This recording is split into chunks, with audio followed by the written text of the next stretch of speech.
Pour prévoir une demande ou un événement que l'on cherche à anticiper, différentes techniques sont disponibles.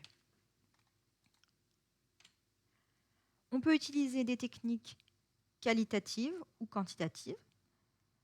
Et parmi les techniques quantitatives, on a le choix d'utiliser des techniques soit intrinsèques, qui vont utiliser les données disponibles sur le phénomène pour expliquer le phénomène qu'on étudie, ou des techniques extrinsèques.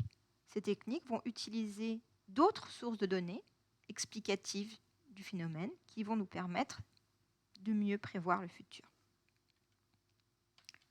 Alors, les techniques qualitatives sont basées sur des avis d'experts. On espère que ces experts ont des intuitions, des opinions qui sont basées sur une bonne expertise métier.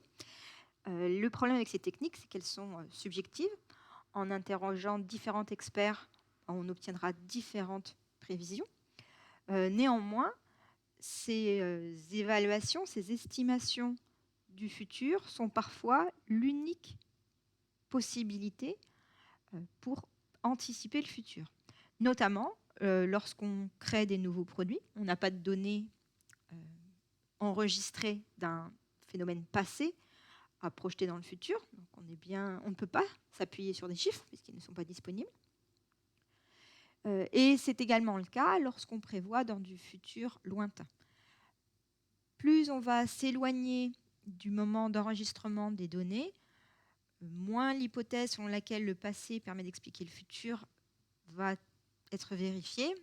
Et donc les données seront des moins bons indicateurs du futur lorsqu'on est dans ces longs horizons. Et dans ce cas-là, on prend les informations qui viennent des experts parce qu'eux réussissent à agréger beaucoup de sources différentes de données, d'informations, de connaissances pour faire émettre des hypothèses que l'on espère fiables. Les domaines quantitatifs, quant à elles, vont s'appuyer sur des données. Donc les données vont être utilisées pour expliquer le phénomène dans le passé et pour prédire le phénomène dans le futur.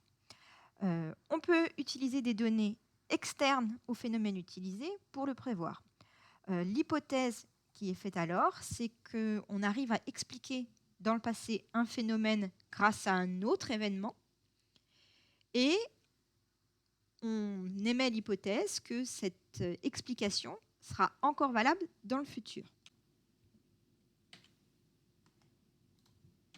Donc, ce schéma permet d'expliquer un peu plus en détail ce fonctionnement. Donc, on a deux événements pour lesquels on dispose de données historisées et stockées. Le phénomène qu'on essaye de prédire et l'événement extérieur qui va nous servir à expliquer le phénomène. Donc, on arrive à déterminer, dans le présent et dans le passé, l'existence de cette fonction f qui lie l'événement extérieur et le phénomène qu'on étudie. Et l'hypothèse qui est faite, c'est que cette relation f, si elle a été observée pendant une période de temps assez longue dans le passé, elle sera encore présente dans le futur. Donc si on est capable d'anticiper cet événement extérieur pour des périodes à venir, on sera capable, en exprimant la même fonction f que l'on a identifiée, de prévoir notre phénomène dans le futur. Donc la difficulté, ça va être de passer de cet événement extérieur actuel à cet événement extérieur futur. Lorsque la relation s'appuie sur des événements extérieurs de type économique ou démographique, il est parfois très facile de faire cette projection dans le futur. Je vais prendre un exemple que j'espère parlant. Imaginons que vous travaillez chez Pampers et que vous essayez de prévoir la demande à venir pour la consommation de couches pour bébés. Donc cette consommation Y ou cette demande Y de couches pour bébés, elle est fortement liée à la population de nourrissons. On on sait à peu près estimer combien chaque nourrisson va consommer de couches par jour. Et donc, on peut identifier la consommation de couches tous les jours et donc la demande associée. Alors, aujourd'hui, on sait compter combien il y a de nourrissons, mais on sait également assez bien anticiper les nourrissons qui seront présents demain ou dans 2 mois ou dans 3 mois. Pourquoi ? Parce que les femmes enceintes vont effectuer des démarches administratives. Il va y avoir des déclarations à la sécurité sociale, aux employeurs, des inscriptions en crèche, des inscriptions dans les maternités. Et ces données-là vont être enregistrées et peuvent être acquises par les grands groupes industriels, notamment Procter & Gamble qui gère Pampers. Notamment, les maternités ont des contrats avec les fournisseurs de couches, tout simplement parce que lorsque vous venez d'accoucher à la maternité, vos bébés, il faut s'en occuper sur place, donc il faut qu'il y ait du matériel et des consommables dans les maternités. Et souvent, ces matériels sont donnés par les grands groupes. Ce ne sont pas des gestes altruistes, ce sont des gestes commerciaux. L'idée étant que si à la maternité, vous avez utilisé des couches Pampers pour votre bébé nouveau-né, vous avez de grandes chances de continuer sur cette marque-là. Donc, les entreprises ont envie d'aller sur ces marchés, même si ce sont des marchés gratuits. Et donc, en échange de cette fourniture de couches gratuites ou à prix préférentiel, les maternités fournissent des nombres de consommation à venir basés sur les inscriptions en maternité. Donc, la maternité va dire à Pampers, nous, on pense avoir 100 naissances la semaine prochaine. Cette donnée, elle est transférée pour approvisionner la maternité, mais elle est aussi utilisée pour prévoir la demande de couches à venir pour des enfants qui auront 3 mois, 6 mois, 1 an et qui continueront à mettre des couches. Donc on voit bien que cet événement extérieur, on peut le prédire avec une très bonne fiabilité pour les mois à venir. De cette information, on pourra déduire la consommation des couches sur les périodes à venir. L'idée des entreprises qui utilisent ces techniques quantitatives extrinsèques, c'est d'utiliser des données qui seront enregistrées, stockées par des organismes extérieurs. Donc la collecte des données démographiques, des données économiques ne sera pas faite par les entreprises, mais par d'autres instituts qui assumeront donc le coût des données associées. Les données du TD que vous ferez sur les mariages viennent de l'INSEE. Donc l'INSEE, c'est l'Institut national français qui collecte et met à disposition les données statistiques, démographiques et économiques. Ce sont des mathématiciens qui sont payés par le gouvernement, qui réalisent ces projections et ce traitement d'informations. Et les données sont mises à disposition gratuitement à tout le monde via le site internet de l'INSEE. C'est typiquement l'argent public qui va financer ce stockage de données, et donc les entreprises ont tout intérêt à l'utiliser. Donc là, cette méthode, elle est à préférer lorsqu'on a une bonne connaissance des événements extérieurs qui peuvent influer le phénomène qu'on étudie, lorsqu'on a une fonction f qui est stable dans le temps et lorsque l'on a des bons moyens de prévoir l'événement extérieur pour le futur. Lorsque ces conditions ne sont pas remplies, on va préférer les techniques intrinsèques qui se focalisent uniquement sur un phénomène. Donc l'hypothèse de cette étude-là, c'est que le phénomène étudié a un comportement dans le passé qu'on est capable d'identifier et de bien modéliser, et que cette évolution du phénomène sera la même dans le futur que celle qu'on a pu identifier dans le passé. Donc on va vraiment se focaliser sur une série chronologique sur un événement particulier. Donc la difficulté dans cette méthode intrinsèque sera de trouver la relation modélisée, représentée ici sur le transparent par des flèches, dans le passé, et de la projeter dans le futur. Donc cette hypothèse, elle est forte, mais c'est souvent la meilleure dont on dispose. L'hypothèse que le passé explique le futur et que les comportements actuels seront reproduits dans le futur. Une fois qu'on a fait cette hypothèse-là, les modèles mathématiques qu'on va utiliser pour représenter le lien entre les divers enregistrements de notre phénomène vont être des techniques statistiques classiques, plus ou moins sophistiquées, mais il n'y aura pas de difficulté particulière à les utiliser. Ce sont des maths qui vont être bien décrites et bien déjà implémentées dans la plupart des logiciels de traitement de données, que ce soit Excel, OpenOffice ou des logiciels plus dédiés comme R.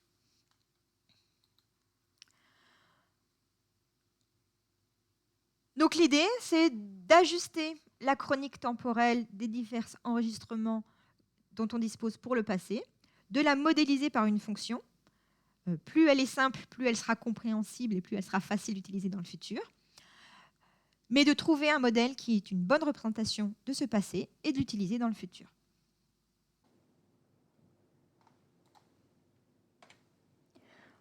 On va représenter nos enregistrements du phénomène étudié comme étant une série temporelle avec une série qui sera indexée par le temps. Donc il est vraiment important de bien avoir identifié les moments d'enregistrement du phénomène et le contexte, parce qu'on va peut-être être amené à exclure certains événements dont les contextes seront vraiment trop différents. Imaginons par exemple que vous essayez de prédire la consommation de serviettes en papier dans les restaurants, avec des restaurants qui sont fermés et qui sont uniquement en vente à emporter. Vous imaginez bien que les consommations vont être très différentes. Dans ce cas-là, si les données sont enregistrées, il faut vraiment avoir identifié ce contexte particulier pour pouvoir les exclure facilement.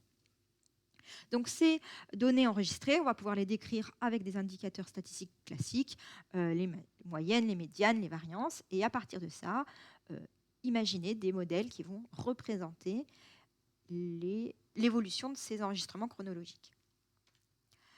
Quelles sont les méthodes qu'on va pouvoir utiliser pour modéliser ces données?